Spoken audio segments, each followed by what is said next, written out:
താനൂർ ചക്ക തിന്നാൻ ചെന്നപ്പോൾ ചക്കയെല്ലാം തമ്പാനൂർക്ക് പോയെന്ന് കേട്ടു. തമ്പാനൂർ ചെന്നപ്പോൾ മാവിലാ ചക്ക കായ്ക്കുന്നു. മാവിലച്ചക്ക തിന്നാൻ പാടുണ്ടോന്ന് മാവിലായി ചെന്ന് കാരണവന്മാരോട് ചോദിച്ചപ്പോൾ അവര് പറഞ്ഞു ഞങ്ങൾ ഈ നാട്ടുകാരല്ല. ഈ വോട്ടെണ്ണലിൻ്റെ അന്ന് തന്നെ അമ്മായി ചക്കയും കൊണ്ടുവന്ന എന്താണെന്ന് എനിക്ക് അറിഞ്ഞൂടെ.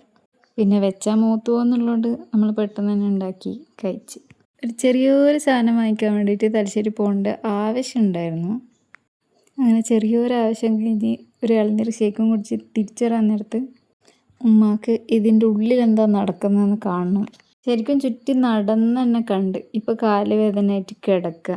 എന്നാൽ അതിൻ്റെ ഉള്ളിൽ നിന്ന് ഈ ഉപകാരമുള്ള സാധനം കിട്ടിയെന്നു അതില്ല. എന്തായാലും അതിൻ്റെ ഉള്ളിൽ നിന്ന് കിട്ടിയ കുറച്ച് എസ്തെറ്റിക്കലി ഇൻട്രസ്റ്റിംഗ് ആയിട്ടുള്ള സാധനം നമുക്കൊന്ന് അൺബോക്സ് ചെയ്യാം.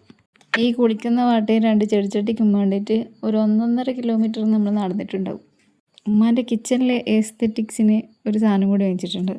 ഇതിൻ്റെ അകത്തിപ്പോൾ ഉപ്പിട്ട് വെക്കുന്നു. പിന്നെ കല്ലുപ്പിടാൻ വേണ്ടിയിട്ട് ഓൾറെഡി ഇതിൻ്റെ തന്നെ വലിയൊരു വേർഷൻ നമ്മുടെ കയ്യിലുണ്ട്. കുറച്ച് പഴയതായതുകൊണ്ട് ചെറുതായിട്ടൊന്ന് ഇൻട്രസ്റ്റിംഗ് അങ്ങ് പോയി കിട്ടിയിട്ടുണ്ട്. സാരമെല്ലാം മൂടി തിരിച്ചു വെച്ചിട്ട് നമുക്ക് അഡ്ജസ്റ്റ് ചെയ്യാം. അപ്പോൾ ഇന്നത്തെ വീഡിയോ ഇത്രയേ ഉള്ളൂ. ബൈ.